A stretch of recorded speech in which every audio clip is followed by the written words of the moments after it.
नमस्कार, मैं हूं रंजीत कुमार और आप देख रहे हैं देश का मूड मीटर। मोदी ने इधर तीसरी बार सत्ता की बागडोर संभाली और उधर ओवैसी जैसे नेताओं के सीने पर जैसे सांप लौटना शुरू हो गया है। मोदी सरकार को बदनाम करने के लिए ओवैसी इतने बेचैन हैं कि फर्जी खबरों को उठाकर ये माहौल बनाने में जुट गए हैं कि मोदी के फिर से सत्ता में आने से, उनके सरकार में आने से मुसलमानों के खिलाफ जुल्म बढ़ गया है। यूपी में 2 मौलानाओं की हत्या और लखनऊ में अकबर नगर में बुलडोजर एक्शन के बहाने असदुद्दीन ओवैसी ने संघ परिवार को निशाने पे ले लिया। ओवैसी ने सोशल मीडिया पर दावा किया है कि चुनाव के नतीजों के बाद मुल्क के कई हिस्सों में मुसलमानों पर हमलों के मामले जो हैं वो तेज हो गए हैं, बढ़ गए हैं। उत्तर प्रदेश में 2 मौलानाओं का कत्ल कर दिया गया। अकबर नगर में मुसलमानों के घर पर बुलडोजर चला दिया गया। छत्तीसगढ़ में 2 मुसलमानों को लिंच कर दिया गया। ओवैसी पूछ रहे हैं कि क्या संघ परिवार मुसलमानों से बदला ले रहा है।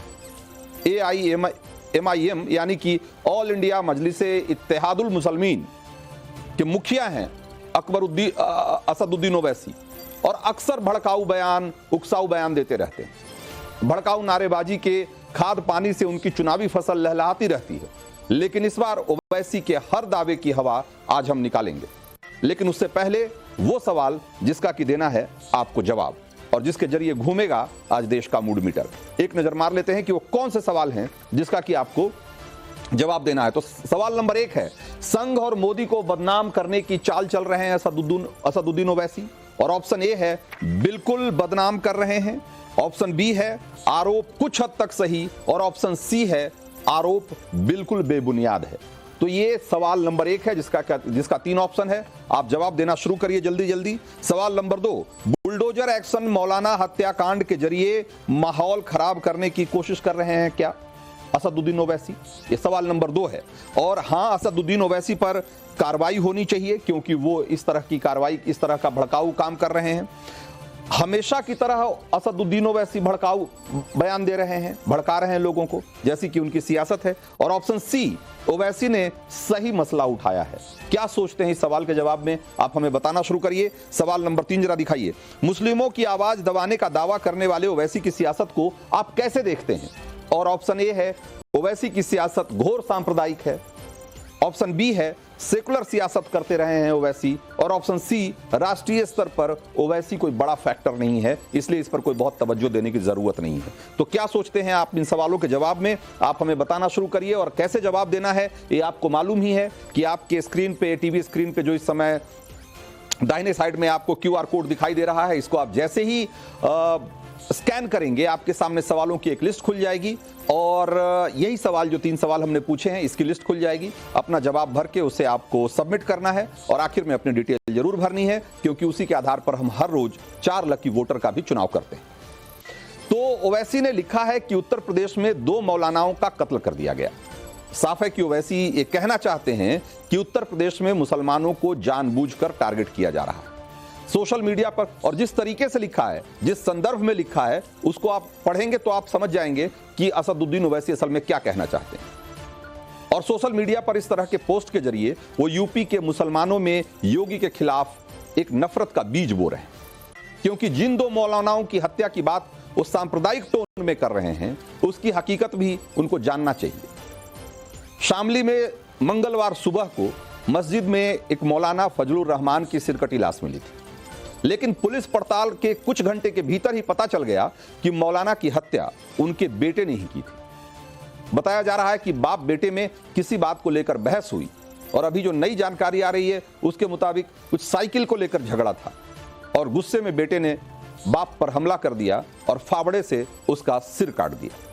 शामली के इस मामले को ओवैसी इस तरीके से पेश कर रहे हैं जैसे कि कोई सांप्रदायिक मामला हो, कोई हिंदू मुसलमान का मामला हो। इसी तरीके से दूसरा मामला मुरादाबाद का है जिसके जरिए ओवैसी उकसाऊ चाल चल रहे हैं। मुरादाबाद में मौलाना मोहम्मद अकरम का शव उनके घर के पास एक खाली पड़ी इमारत में मिला है। पुलिस पड़ताल में जुटी हुई है कि मौलाना अकरम की हत्या किसने की। गोली मारकर हत्या की गई है, लेकिन पुलिस को अभी इस मामले में कोई सफलता नहीं मिली, कोई गिरफ्तारी नहीं हुई। लेकिन ओवैसी अभी से इस हत्याकांड के जरिए नफरती सियासत को धार देने में जुट गए। मुरादाबाद के एसपी का बयान भी जरा सुनिए एक बार, तब आप ज्यादा बेहतर समझ पाएंगे कि आखिर ओवैसी किस तरह की सियासत कर रहे हैं। यहाँ बैसिया गांव में एक मौलाना अकरम नाम के व्यक्ति, तो घर के ही बगल में एक खंडहरनुमा एक जो मकान बना है, वहाँ पर वो उनको किसी ने गोली मारी। जिसने मौके पाकर देखा उनकी वहाँ मृत्यु हो चुकी थी। बॉडी को पोस्टमार्टम के लिए भिजवाया गया है। अभी हम लोग छानबीन कर रहे हैं।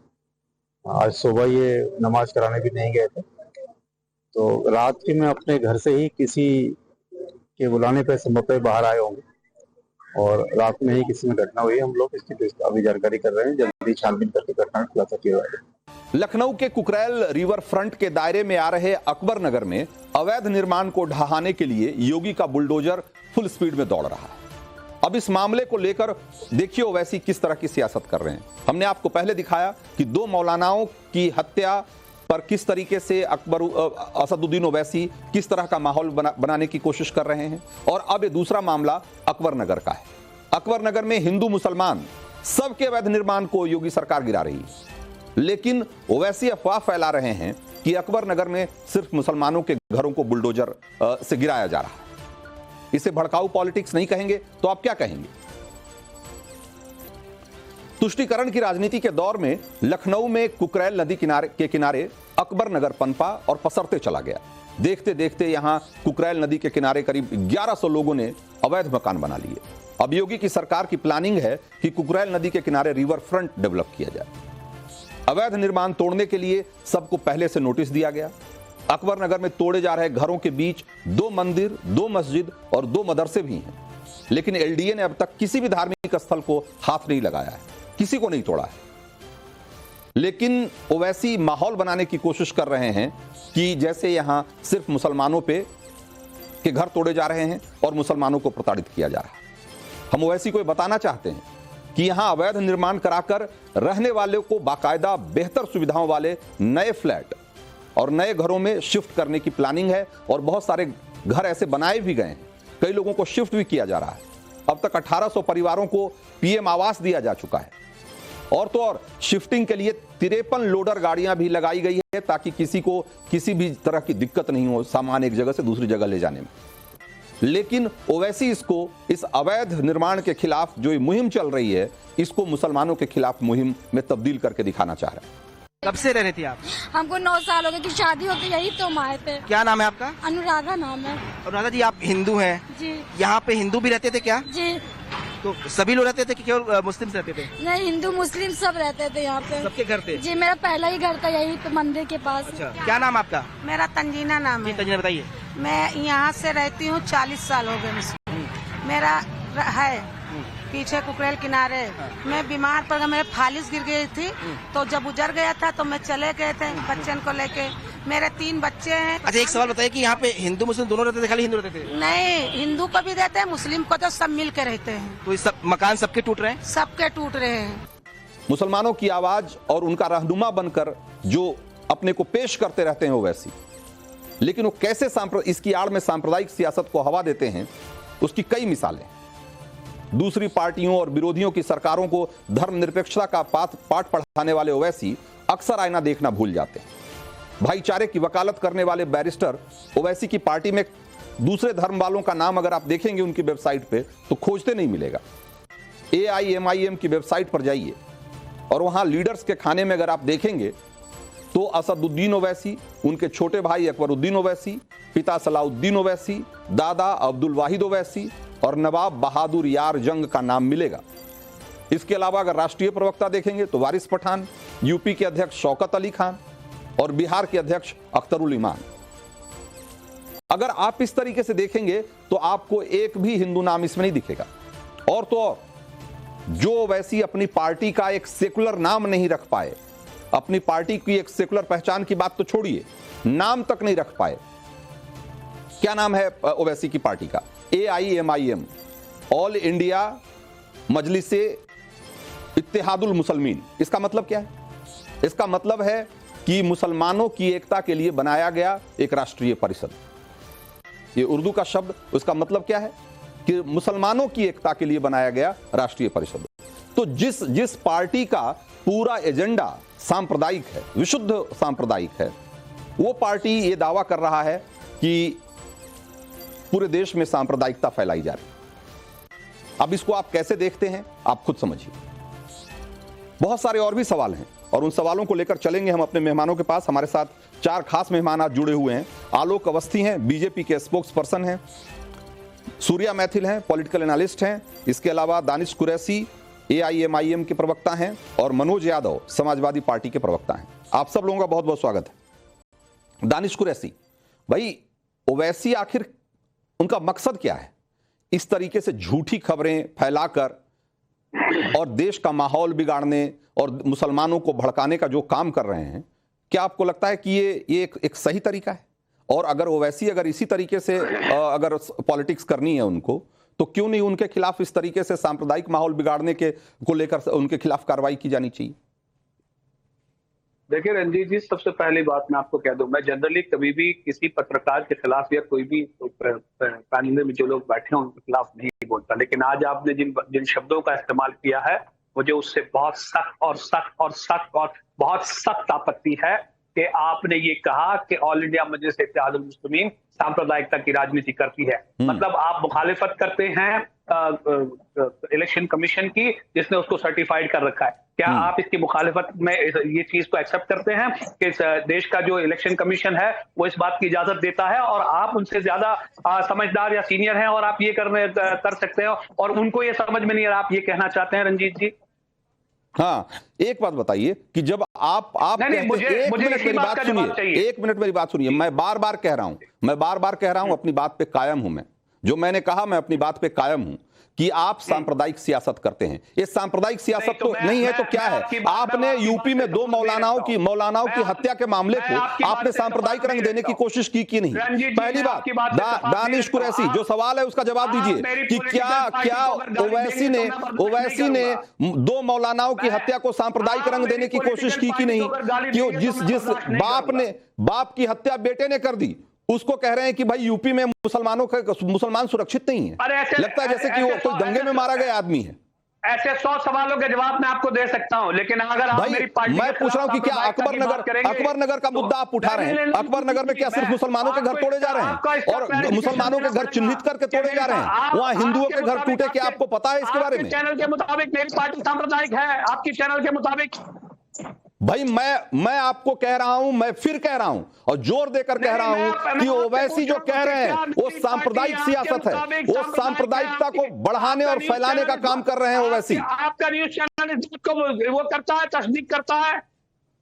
मैं आपको अरे और कैसे करना है? मैं तो कह तो रहा हूं आपको, दानिश कुरैशी, मैंने फिर कहा आपको कि ओवैसी ने जो कहा वो सांप्रदायिकता को बढ़ावा देना है, वो सांप्रदायिक सियासत के दायरे में आता है। सुनिए, देखिए, आपको शायद किसी भी पार्टी की तरफ या किसी भी ऑर्गेनाइजेशन की तरफ आपका रुझान हो, हमें उससे कोई परेशानी नहीं है, लेकिन किसी के ऊपर भी उंगली उठाने से पहले आप एक जिम्मेदार पत्रकार हैं और मैं दानिश कुरैशी आपसे ये कहना चाह रहा हूं, मैं आपसे ये कह रहा हूं कि हमने जो सवाल किया उस सवाल का जवाब देने की बजाय आप सिर्फ मुझ पर आरोप लगा रहे हैं। मैं कह रहा हूं कि मैंने जो कहा मैं उस पर कायम हूं, 100% कायम हूं, लेकिन मैं जो सवाल पूछ रहा हूं क्या उसका जवाब देंगे आप? उसकी हिम्मत करेंगे, उसका जवाब देने की हिम्मत करेंगे आप? मैं पूछ रहा हूं कि किस बिना पे 2 मौलानाओं की हत्या, जो कि अभी तक अनवेरिफाइड है, एक में अभी तक पुलिस कह रही है कि उसके बेटे ने हत्या की और दूसरे में किसने हत्या की ये तय नहीं है, और उसको आप सांप्रदायिक रंग देने की कोशिश कर रहे हैं।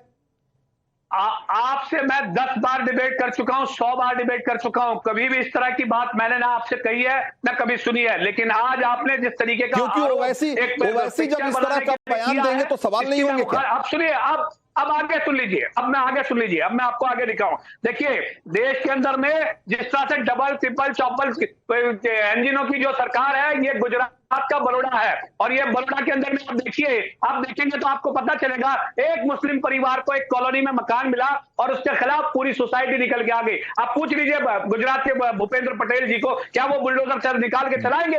नहीं चलाएंगे। दानिश कुरैशी, सवाल जिन मुद्दों को लेकर आपने ट्वीट किया, भाई जिन मुद्दों को लेकर ओवैसी ने ट्वीट किया, मैं उस पर सवाल कर रहा हूं, तो आप उसका जवाब देने की बजाय आप गुजरात, महाराष्ट्र, जहां आपका मन करेगा वहां घूमेंगे, लेकिन आप उस सवाल पर नहीं लौट कर आएंगे जो ओवैसी ने खुद ट्वीट किया, जो ओवैसी ने खुद जिस पर सवाल खड़ा किया उस पर जवाब नहीं देंगे आप। आलोक गुजरात अवस्थी, के लीडिंग अखबार ने लिखा है। आलोक अवस्थी, मैं आपके पास आऊंगा फिर से दानिश कुरैशी। आलोक अवस्थी, क्या ये हार की बौखलाहट है? भाई यूपी, बिहार, सारे बड़े स्टेट्स में ओवैसी फेल हो गए। अब उनको लग रहा है कि ये इस तरीके से जब तक सांप्रदायिक हम जहर नहीं फैलाएंगे तब तक हमारा कोई भविष्य नहीं है। क्या इस बौखलाहट में वो इस तरह का काम कर रहे हैं? देखिए, आपने जो AIM का जो फुल फॉर्म बताया था उससे स्पष्ट हो गया कि एक धर्म विशेष की पार्टी है। उसके बाद भी अपने आप को सांप्रदायिक नहीं मानते हैं, क्योंकि इनके पास कोई और धर्म के ना कैंडिडेट है, ना इनके पास इनके लिटरेचर में ऐसा कुछ है, ना इनके सिद्धांतों में ऐसा कहीं से दिखता है कि ये सर्वधर्म की बात करते हो। ये सिर्फ मुस्लिम धर्म की बात करते हैं तो सांप्रदायिक इनको कहा जाएगा। रही बात जहां तक कि उत्तर प्रदेश की बात, 2 घटनाओं की बात है, उसमें एक मौलाना के बेटे ने एक को मारा, दूसरे में ये प्रकाश में आया है कि वहां पर जमीन और कुछ पैसे का लेन देन का विवाद था जिसमें एक आदमी की गिरफ्तारी हो चुकी है, ऐसा मेरी जानकारी में आया है। तीसरी बात, जहां तक कि अकबर नगर पे जो बुलडोजर चल रहा है, समाजवादी पार्टी के सरकार के समय पे कुछ भूमाफियाओं के और सरकार की साठगांठ से कुकरेल नदी, जिसका 1904 के गजेटियर में उल्लेख है, उस नदी को पाट करके नाले का रूप दे दिया गया और जो नदी का डूब क्षेत्र था उस पर एक बस्ती, अवैध बस्ती बसा दी गई, जिसमें कि समाजवादी पार्टी के लगातार जो 15 साल सरकार रही है उसके में अंदर इसका बस्ती का विकास हो गया। सुप्रीम कोर्ट और आदरणीय हाई कोर्ट का जो निर्णय था उसने वो बस्ती के खिलाफ था और उसके तहत ही वहां पर नदी को पुनर्जीवित किया जा रहा है। उस सांप्रदायिक की दृष्टि से कार्रवाई नहीं हो रही है, वहां एक नदी के पुनर्जीवन की व्यवस्था हो रही है। ठीक है मनोज यादव, लेकिन समाजवादी पार्टी, AIM जैसी पार्टियां ये माहौल बनाने की कोशिश कर रही है कि ये जो कार्रवाई हो रही है ये सांप्रदायिक कार्रवाई है, ये मुसलमानों को टारगेट करने का काम हो रहा है। मनोज यादव, आपके शासनकाल में ये सब फला फूला, अवैध कब्जे बढ़े और आज जब अवैध कब्जे को हटाने की कोशिश की जा रही है तो आप कह रहे हैं कि ये मुसलमानों को टारगेट किया जा रहा है। देखिए, इस देश में और प्रदेश में मुद्दे बड़े हैं और मुद्दे चाहे वो किसी धर्म जाति विशेष के हों, उस पे बात होनी चाहिए। फेलियर किसका है उस आदमी को छुपाया नहीं जाना चाहिए। अगर उत्तर प्रदेश में ताबड़तोड़ हत्याएं हो रही हैं तो इस आपकी स्क्रीन पे योगी आदित्यनाथ का फोटो लगना चाहिए कि योगी आदित्यनाथ कैसे फेल है। फेलियर मुख्यमंत्री के शासनकाल में उत्तर प्रदेश में रोज हत्याएं हो रही हैं। और रही बात अकबर नगर की, तो मैं 98 में आया था, 1998 में आया था लखनऊ पढ़ने के लिए, तब भी मुझे दिख रही थी ये बस्तियां, इसी कुकरेल, तब मुझे नाला ही दिखा था। अवस्थी जी का कौन सा दिव्य ज्ञान है जो 1904 का गजेटियर की बात आज कर रहे हैं 2024 में? तब तो आपकी भी सरकारें थी, राजनाथ सिंह जैसे लोग उत्तर प्रदेश के मुख्यमंत्री थे, कल्याण सिंह मुख्यमंत्री थे, तब नाले को नदी बनाने में कौन सा दर्द हो रहा था आपको? भाई कोई मना किया था क्या? जब प्रदेश की आबादी 2004 में नहीं हुआ जो काम वो 24 में भी नहीं होना चाहिए ना, कर नहीं रही है जो काम। अगर कोई चीज छूट गई किसी, रंजीत जी खूब नगाड़ा बजा के करो, तो फिर आप लोग क्यों झुंझुना बजा रहे हैं इस बात का कि ये मुसलमानों के खिलाफ है, ये सांप्रदायिक है, इस तरह की बातें क्यों कर रहे हैं लोग? भाई ये कार्रवाई क्या अवैध कब्जे के खिलाफ है कि नहीं? मनोज यादव, ये कार्रवाई अवैध कब्जे के खिलाफ है ना? भाई प्लीज अरे सुनिए, अभी जवाब दूंगा तो आपको और आपके चैनल को और बीजेपी को बहुत मिर्ची लगने वाली है, सुन लीजिए। अगर योगी आदित्यनाथ उत्तर प्रदेश में अवैध कब्जे हटाना चाहते हैं, रुक जाइए, अवैध कब्जे हटाना चाहते हैं तो मैं उत्तर प्रदेश, अवस्थी जी को बेहतर पता होगा, उत्तर प्रदेश में लखनऊ में LDA के पार्क हैं, वहां जाएं, देखें कि अवैध कब्जा किसने कर रखा है, पार्कों में कौन से अवैध कब्जे चल रहे हैं। जितने भी LDA के जितने भी फ्लैट्स बने हैं लखनऊ में, उनके फ्लैट्स में क्या क्या अवैध बन गया है, जरा सा LDA वालों से बोलो, ABC LDA सुन रहे हैं ना आप, जाके चेक करिए क्या क्या अवैध बना है, कब हटाओगे? है हिम्मत हटाने की? योगी आदित्यनाथ के अंदर है या LDA के अंदर है? जाओ हटाओ ना, हम किसी का विरोध नहीं कर रहे हैं। जो कानूनी कार्रवाई है, जो कोर्ट के अंदर विचाराधीन है, निश्चित तौर पे उस पर कार्रवाई होनी चाहिए। समाजवादी पार्टी उसका विरोध नहीं कर रही। जबरदस्ती मुझे काहे के लिए बदनाम कर रहे हैं भाई? योगी आदित्यनाथ जैसे नाकारे असफल मुख्यमंत्री को बचाया नहीं जा सकता है। और मैंने जिन जिन शब्दों का जिक्र किया है उस पर कार्रवाई नहीं हुई तो अगली डिबेट में बीजेपी को और बुरी तरीके से घेरूंगा, इतना याद रखिएगा। अभी तक तो मैंने भाई अरे आप घेरे चाहे उनको पकड़े, उससे मुझे क्या फर्क पड़ता है मनोज यादव। मैं तो सिर्फ आपसे ये कह रहा हूं कि एक अवैध अतिक्रमण के खिलाफ, अवैध कब्जे के खिलाफ जो कार्रवाई चल रही है उसको आप लोग राजनीतिक रंग देने की कोशिश कर रहे हैं, उसको सांप्रदायिक रंग देने की कोशिश कर रहे हैं। सवाल इसको लेकर ओवैसी और समाजवादी पार्टी के नेता जिस तरह की बयानबाजी कर रहे हैं, सवाल उसको लेकर है। सूर्या मैथिल, हाँ मैं आऊंगा आपके पास। हाँ रंजीत जी आप बात बीजेपी से करिए, आप सबसे बात करिए। समाजवादी पार्टी इस पे कौन नहीं कर रहा? जब न्यायालय के अधीन कोई मुद्दा होता है समाजवादी पार्टी उस पर सवाल नहीं उठाती है।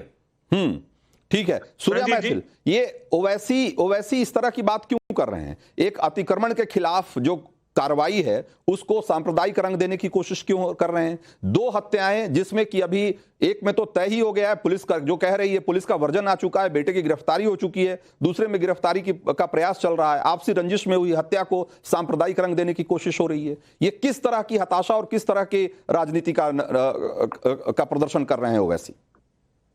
धन्यवाद रंजीत जी। पहले तो आपको और पूरे देश को भारत माता की जय, वंदे मातरम। और 4 लाइनें जरा जो भाषा की जो मर्यादा गिरी है ना उसके ऊपर मैं जरा कहना चाहता हूं। बड़े कमबख्त हैं ये गुब्बारे, चंद सांसों में फूल जाते हैं। थोड़ी सी ऊंचाई क्या मिली इनको, ये अपनी औकात और हैसियत भूल जाते हैं। आपने प्रश्न उठाया जो अतिक्रमण हटाया गया, 1100 मकानों को ढहाया गया, अभी बुलडोजर कार्रवाई हुई है। पहली बात रंजीत जी की ये जो कार्रवाई हुई है कोर्ट के माध्यम से हुई है, ना कि योगी सरकार ने बिना किसी कोर्ट के आदेश के किया हो। प्रथम तो यह चीज आपके दर्शकों को और पूरे देश को जानकारी होनी चाहिए। दूसरी चीज, यदि किसी का बेटा किसी बाप का सर काट देगा या किसी के पैसे के लेन देन में कोई वारदात हो जाएगी तो उस पर कार्रवाई भी हो रही है, पुलिस ने अरेस्ट भी किया है। इनके राज की तरह नहीं ना कि जहां पर कि हर जिले में एक माफिया या पैदा कर रखा था और ये कह रहे हैं घेरने वाली बात। तो मैं कहना चाहता हूं जो कुकरेल नदी की ये बात कर रहे हैं 1904 के गजेटियर, जैसे कि भाई साहब ने कहा, तो उस पर मैं बताना चाहता हूं कि 1904 के गजेटियर के अलावा भी 1970 और 1980 के अंदर वहां पर नदी बहती थी। लेकिन समाजवादी पार्टी की जो मुस्लिम तुष्टीकरण वाली राजनीति थी, जहां आपको जगह मिले वहां जाके अवैध कब्जा कर लो, उसका एक बहुत बड़ा नजारा जो है ये अकबरपुर है। आप देखिए। और एक महत्वपूर्ण बात इन्होंने कहा, नकारा और असफल मुख्यमंत्री। जिस मुख्यमंत्री ने उत्तर प्रदेश को भारत की दूसरी बड़ी अर्थव्यवस्था बनाया हो, मुख्यमंत्री ने उत्तर प्रदेश को बनाया हो, नो कर्फ्यू नो दंगा, जब चंगा स्लोगन आज हर एक उत्तर प्रदेश का नागरिक बोल रहा हो, तो वो मुख्यमंत्री असफल नहीं, सबसे सफल मुख्यमंत्री है उत्तर प्रदेश। ठीक है सूर्या मैथिल, आपकी बात आ गई। हाँ मनोज यादव कुछ हाँ जवाब देना चाह रहे हैं। मनोज यादव, एक और बात, बड़ा दर्द होता है इन लोगों को जब अपराधियों पर कार्रवाई होती है। ठीक है मनोज यादव, मुकीम काला, अंशु दीक्षित, अतीक अहमद अशरफ, ठीक है रुक जाओ भाई, बहुत हो गया। अरे सुनो, हाँ मनोज यादव, हाँ मनोज यादव आप अपनी बात। हाँ तमीज से रुक जाओ। देखिए रंजीत जी, ये तो बिल्कुल विषैली गैस छोड़ रहे हैं। इतना विषैलापन क्यों रखे हो भाई अंदर? 1972 में से वहां लोग बसे थे, 1972 से, और 1972 में समाजवादी पार्टी बनी भी नहीं थी। गैस मास्क लगा के आना चाहिए था आपको। विषैले सपोले, थोड़ा सा मनोज यादव, हाँ थोड़ा सा विषैलापन कम फैलाओ। भाई इतना नहीं, इतना विषैलापन नहीं अच्छा होता है। न खुद के विष से खुद ही जल जाओगे। ना ब्लड प्रेशर हाई मत करो मैथिल, थोड़ा रिलैक्स कूल होके बात करो। टीवी डिबेट है, ये कोई लड़ाई नहीं लड़नी है। इनका अगर बीपी ज्यादा आई तो उनको पाकिस्तान बॉर्डर पे भेजो। ये लड़ने वाला वहां ठीक है, मैथिल चलो बॉर्डर पे जाओ लड़ो, तुम वहीं पे ट्वीट बैठते हो। ऐसे ही चैलेंज करना, यहाँ पे टीवी पे रिलैक्स होके बात की जाती है। रास्ते को खोदने वाले लोग, इतना बड़ा पेट निकाल के, इतना बड़ा पेट निकाल के जाओगे, इतना बड़ा पेट निकाल के जाओगे, इतना बड़ा पेट निकाल के जाओगे। रिलैक्स होके, बदतमीजी ही का भाषा समझते हो आप। अगर इस तरह की भाषा ना तुम समझो जितनी तो शायद बदतमीजी इस तरह करोगे, की उससे बात ज्यादा नहीं करोगे। बदतमीजी करनी मुझको 1972 आती में है। कुकरेल नदी के किनारे रहते इतनी बदतमीजी तुम करते हो, उससे बदतमीजी मुझे करनी आती है, ये याद रखना। तुम्हारी भाषा में तुम्हें जवाब देना भी मुझे तुम आता है। नहीं, हाँ औकात में रहो, हाँ। औकात में रहो, औकात में मिस्टर मैथिल, औकात तुम अपनी औकात में रहो। औकात से ज्यादा ठीक है, मत बोलो। व्यक्तिगत औकात व्यक्तिगत से आक्षेप ज्यादा नहीं, मत बोलो। उंगलियां दिखाने की व्यक्तिगत होने की जरूरत नहीं, पर्सनल अटैक मत करिए, ठीक है। एक मुद्दे पे बहस हो रही है, बेहतर होगी कि आप हाँ मनोज यादव रिलैक्स अभी, हाँ जरा मनोज यादव की आवाज को रखिए। घर टूटता है, जब गरीब का घर टूटता है, हाँ बिल्कुल, जब गरीब का घर टूटता है तो बहुत तकलीफ होती है। आपको शायद इसका एहसास नहीं है। और समाजवादी पार्टी ने जो अकबर नगर को लेकर मांग की है कि अगर किसी का 4 कमरे का मकान था तो पीएम आवास के तहत 2 कमरे का मकान क्यों कोई लेगा भाई? क्यों नहीं तो आप अवैध तो जाकर के जहां सरकारी जमीन मिलेगी उसको कब्जा लेंगे आप। जितना स्क्वायर फीट का भाई नहीं, मैं कह रहा हूं तो इसका मतलब है कि जहां मौका मिलेगा, जहां सरकारी जमीन, खाली जमीन मिलेगी, आप कब्जा लेंगे और आपके खिलाफ कार्रवाई नहीं होगी। यही समाजवादी पार्टी की पॉलिटिक्स और नीति रही है क्या? माननीय, अरे रुक जा भाई, रंजीत जी, अरे रंजीत जी, नक्शा उठाओगे, मुख्यमंत्री आवास का नक्शा नहीं पास है तो वो भी तो अवैध है, आप क्या करोगे? मैं आपको अखिलेश यादव क्यों, तो अखिलेश यादव पास करा देते ना, वो भी तो सीएम रहे हैं, पास करा देते। भाई ये सवाल तो आप पर भी है ना। घंटे बजाएंगे क्या? योगी जी नहीं पास करा सकते? लीजिए, कमाल मालूम था मुख्यमंत्री भाई, आपकी सरकार 4 बार रही, आपकी सरकार 4 बार रही तो आप नहीं पास करा सकते थे, दूसरों को पास कराना चाहिए। नहीं तो भाजपा वालों को क्या आप सिर्फ झुंझुना बजाने के लिए? अरे भाई तो आप सवाल ये तो आप उठा रहे हैं ना, सवाल ये उठा रहे हैं, आप कह रहे हैं कि आपकी जानकारी में है कि 5 कालिदास मार्ग का नक्शा पास नहीं है तो नक्शा पास करा देते ना भाई। रंजीत भाई 20 सेकंड। अरे रंजीत जी प्लीज मुझे एक लाइन बोलने दो। हाँ। माननीय सुप्रीम कोर्ट का आदेश है कि उत्तर प्रदेश में जितने भी धार्मिक स्थल अवैध रूप से बसे वो सब टूट जाने चाहिए। कितने टूटे ये अवस्थी जी से पूछो। हाँ आलोक अवस्थी जरा जवाब दीजिए। देखिए मनोज यादव के सवाल का। देखिए रंजीत जी, हम अपनी पार्टी के प्रवक्ता होते हैं और हमने अपनी पार्टी के नेता को गालियां पड़े या फूल पड़े या हमारे मुंह पर निर्भर करता है। जिस तरह से मनोज यादव जी ने नकारा, घंटा बजाएं जाकर के, जिस तरह की भाषा का प्रयोग करने उसकी आवश्यकता नहीं थी। उनको भी बहुत सारे अपशब्दों से विभूषित कर सकता हूं, लेकिन समाजवादी पार्टी के संस्कार उनके प्रवक्ता ने दिखा दिए। जहां तक की बात कब्जे की है, अखिलेश यादव जी 2012 में सरकार में आए और 2012 के सरकार के बाद इतने नकारे साबित हुए कि 2014 में पार्टी का चूपड़ा साफ हो गया सरकार में रहते हुए। 2017 के विधानसभा चुनावों में बिल्कुल हाशिए पर चले गए, बहुमत सरकार लेकर के आए थे, उसके बाद से कोई चुनाव नहीं जीते। अब जाकर 2024 में जो है उनको जाकर 37 सीटें मिली हैं। तो सोचिए 10 साल का वनवास, और 10 साल के अंदर चाहे कोऑपरेटिव को चुनाव हो, चाहे स्थानीय निकाय को चुनाव हो, चाहे पंचायत का चुनाव हो, चाहे विधानसभा का चुनाव हो, बांट रहे थे उस वक्त 15 लाख रुपए दिए जाएंगे। तो जिस तरह की भाषा का प्रयोग कर रहे हैं, मैं कहता हूं कि नेता जनता को आपकी बात समझ में आ रही थी। दूसरी बात, रिवर बेड के ऊपर अतिक्रमण सिर्फ झूठ बोल रहे थे, वह जो है मकान, दुकान, शोरूम, वह करोड़ों के टर्नओवर हो रहे थे और कोर्ट ने योगी आदित्यनाथ ने करवाया है, तो 2 तरह की बात, वो राजनाथ सिंह ने करवाया है, वो कल्याण सिंह ने करवाया है, और राम प्रकाश गुप्ता ने करवाया है। वहां पर जाकर के अतिक्रमण लेके रह रहे हैं सरकारी जमीन, वो सब बीजेपी के नेताओं के द्वारा अतिक्रमण करवाया गया। समाजवादी पार्टी के अतिक्रमण का विश्वास ही नहीं रखती। अखिलेश यादव के गुंडे, अखिलेश यादव के आलोक अवस्थी आपकी आवाज, हाँ आवाज स्पष्ट नहीं आ रही है, मैं आपके पास फिर से आऊंगा, लेकिन जरा अभी लोगों की राय भी एक बार शामिल कर लेते हैं इसमें लोगों की राय भी शामिल कर लेंगे। लेकिन उससे पहले एक बार जरा दानिश कुरैशी के पास चलते हैं। दानिश कुरैशी भाई, आपकी पार्टी का सुपड़ा साफ हो गया, ना आपको बिहार में कामयाबी मिली, ना यूपी में मिली, ना महाराष्ट्र में मिला। हर जगह आप जिस तरह की सियासत करते रहे हैं, कमोबेश उसी तरह की सियासत आपने पूरे चुनाव में भी किया, वही सांप्रदायिक सियासत, लेकिन सब जगह आपको जनता ने नकार दिया। अब उस नकार की खीज, उस नकारने की खीज है, या आपको लगता है कि यही एक तरीका है मुसलमानों को भड़काने के अलावा कोई दूसरा पॉलिटिकल लाइन नहीं हो सकती? क्या वजह है कि ओवैसी जब भी मुंह खोलते हैं तो कुछ ना कुछ विवादास्पद ही बोलते हैं?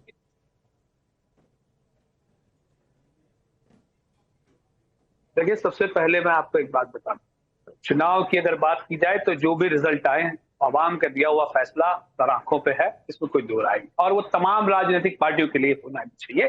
उसमें कोई दो राय नहीं। हारना और जीतना, हारते वो हैं जो जीतने के लिए मैदान में निकलते हैं। आज नहीं तो कल, हम अल्लाह की जात से उम्मीद करते हैं आज नहीं जीतेंगे, कल जीतेंगे, कल नहीं परसों, और परसों नहीं तरसों, एक दिन जीतेंगे, लेकिन मुसलसल मैदान में रहेंगे तब। दूसरे नंबर की बात, अकबरपुर की अगर की बात की जा रही है या वहां पर गैर कानूनी अवैध कब्जों की बात की जा रही है, तो मैं ये कह रहा हूं कि दो तरीके हो सकते थे न्यायालय के अंदर में जाके। न्यायालय में जो पूरा वर्ग लड़ाई करने के लिए, कानूनी लड़ाई के लिए पहुंचा था, तो उसमें विरोध पक्ष में जो नजर आता है वो सरकार, जबकि सरकार का पक्ष अवाम के पक्ष में होना चाहिए, उसके बजाय वो विरोध के पक्ष में खड़े। दूसरे नंबर की बात मैं ये पूछ रहा हूं कि जितने भी लोगों ने वहां पर माफियागिरी की, इलीगल बड़े बड़े आप जो कह रहे हो शोरूम्स बनाए या तमाम चीजें बनाई, मैं भारतीय जनता पार्टी के प्रवक्ता से पूछ रहा हूं। सवाल ठीक है, वो सवाल, उस सवाल का जवाब सबको पता है, उस सवाल का जवाब सबको पता है दानिश कुरैशी कि अकबर नगर की हकीकत क्या है, अकबर नगर का सच क्या है, सबको मालूम है। आप जिस तरह की सांप्रदायिक सियासत कर रहे हैं उससे उसका सच नहीं बदलने वाला। और हकीकत ये है कि आपको आपकी पॉलिटिक्स को इस देश ने नकारा है। ये अलग बात है कि असदुद्दीन ओवैसी अपनी पॉलिटिकल जो उनकी लाइन है उस पर कोई विचार करने को तैयार नहीं है। उनको लगता है कि मुसलमानों को भड़का के ही उनका वोट हासिल किया जा सकता है, ये एक अलग बात है। चलिए, तो आज हमारे पास मूड मीटर में इतना ही वक्त था। आप सारे मेहमानों का बहुत बहुत शुक्रिया। और अभी वक्त है एक छोटे से ब्रेक का, लेकिन आप जाइएगा नहीं कहीं, क्योंकि नवभारत पर खबरों का सिलसिला जारी।